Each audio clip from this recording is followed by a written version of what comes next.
Halo sahabat nonton, siapa nih yang penasaran dengan kelanjutan cerita di drama Serendipity's Embrace? Yuk kita mulai jalur cerita kelanjutan episode 7 ya.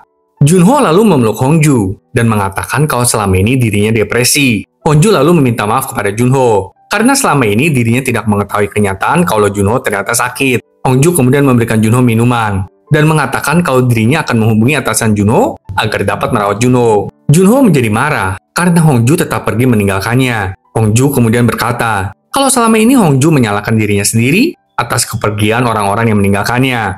Tapi setelah tahu alasan Junho pergi, Hongju jadi merasa marah. Karena alasan Junho pergi itu bukan karena Hongju, tapi karena Junho sendiri yang memang memutuskan untuk pergi. Dan itu bukanlah salah Hongju. Gak cuma itu aja, Hongju juga menjelaskan kalau dirinya sekarang sudah menyukai orang lain. Nah loh, terima nasib lalu Junho. Yang pergi biasanya sulit untuk kembali loh. Kita juga melihat Huyong yang menentang ibunya. Huyong berjanji akan berusaha maksimal kali ini. Hal-hal yang nggak pernah Huyong lakukan dulu, akan dia lakukan kali ini untuk menang dari ibunya. Setelah itu Hongju menemui Haesuk dan mengatakan kalau dirinya akan mundur dari proyek bersama dengan Junho. Haesuk pun menyetujuinya. Karena frustasi, Hongju menghabiskan waktunya untuk mengemil di tos serba. Saat itu, Huyong dari seberang jalan memanggil Hongju. Hongju yang melihat Huyong segera berlari memeluknya. Mereka berdua pun pergi ngedate ke arcade dan berkaraoke bersama. Setelah bersenang-senang, mereka berdua pun pulang ke rumah. Dan di sana, Huyong memberitahu Hongju kalau dirinya mengundurkan diri dari perusahaan. Hal ini tentu membuat Hongju terkejut, karena Hongju berasumsi kalau Huyong berhenti bekerja karena Hongju yang melarangnya kembali ke Amerika. Tapi Huyong menyangkal pemikiran Hongju itu, dan meminta kembali Hongju untuk mempercayainya. Keesokan paginya, saat Hongju hendak berangkat kerja, Huyong menyapanya setelah berolahraga. Dan ketika mereka hendak pergi, ibu Huyong mendatangi keduanya. Dan di saat itulah Huyong memperkenalkan Hongju sebagai pacarnya kepada ibunya. Mendengar itu, ibu Huyong meminta waktu untuk berbicara berdua dengan Huyong. Dan Hongju pun meninggalkan keduanya. Huyong kemudian mengirim pesan kepada pamannya kalau ibu Huyong ada di rumah itu. Pamannya pun segera mendatangi mereka. Saat itu, ibu Huyong mengatakan kalau dirinya akan tinggal di rumah itu bersama dengan mereka. Waduh, musibah dah buat mereka. Malam harinya, Hongju mengendap-endap untuk pulang ke rumahnya. Karena sebelumnya dia udah diberitahu oleh Bewuk kalau ibu Huyong akan tinggal sementara waktu di rumah itu. Saat menuju ke rumahnya, Huyong menemui Hongju.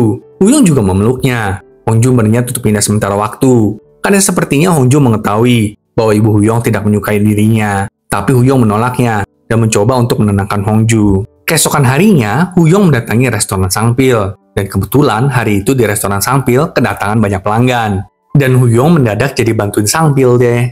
Sedangkan di tempat lain, Bewuk menegur kakaknya itu karena nggak bisa mengendalikan Huyong. Kakaknya kemudian melampiaskan kemarahannya kepada seluruh pekerja di perusahaan itu. Kenapa ya sebenarnya ibu Huyong nggak suka sama Hongju? Malam harinya, saat Hongju pulang ke rumah, dia menemukan Junho sedang menunggunya, sembari melemparkan pesawat kertas. Kertas itu adalah surat cinta dari Hongju kepada Junho dulu kala. Junho bilang kalau dia ingin membuang surat-surat itu, tapi membakarnya akan menjadi terlalu berbahaya. Dan membuangnya ke tong sampah terlalu menjengkelkan. Junho juga mengatakan kalau dirinya akan putus dari Hongju. Sementara itu, pesawat kertas yang dilempar oleh Junho mendarat di kepala ibu Huyong dong. Waduh, berbeda urusannya nih. Sebelum pergi, Junho menyerahkan sisa pesawat kertas itu kepada Hongju dan mengatakan kalau itu adalah hati Hongju. Maka dari itu, Hongju aja yang buang ke tong sampah. Tentu semua percakapan mereka didengar oleh ibu Huyong. Saat mengumpulkan pesawat-pesawat kertas itu, Hongju bertemu dengan ibu Huyong.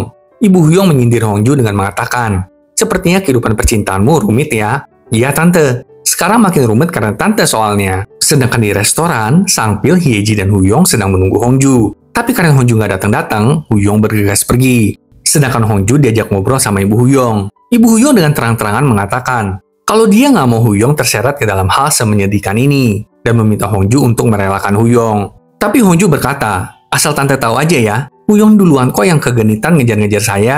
Suatu saya kecelakaan mobil juga, Huyong yang menjaga saya. Padahal udah saya tolak-tolak loh. Huyong juga yang duluan mencium saya loh tante. Nggak sampai di sana, Huyong juga ngajak saya pergi ke pantai. Aku udah terus-terusan nolak. Tapi tetap aja Huyong maksa. Huyong yang ganteng kayak gitu terus ngerayu aku. Gimana aku nggak nyerah ya kan tante? Tapi si tante juga nggak nyerah.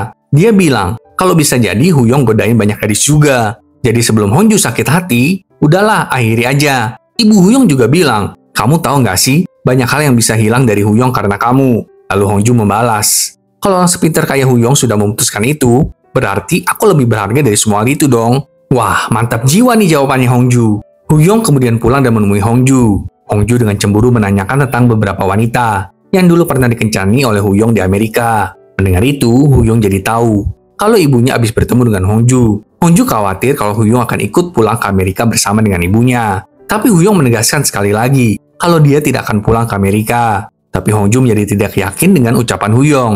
Hongju khawatir kalau Huyong akan pergi meninggalkannya, seperti yang terjadi sebelum-sebelumnya. Pertengkaran pertama mereka pun terjadi di akhirnya. Sedangkan di sekolah, Hyeji berjalan melewati lapangan bola. Saat itu ada bola yang tidak sengaja menuju ke arah Hyeji. Melihat itu, Kyungtaek langsung melindungi Hyeji.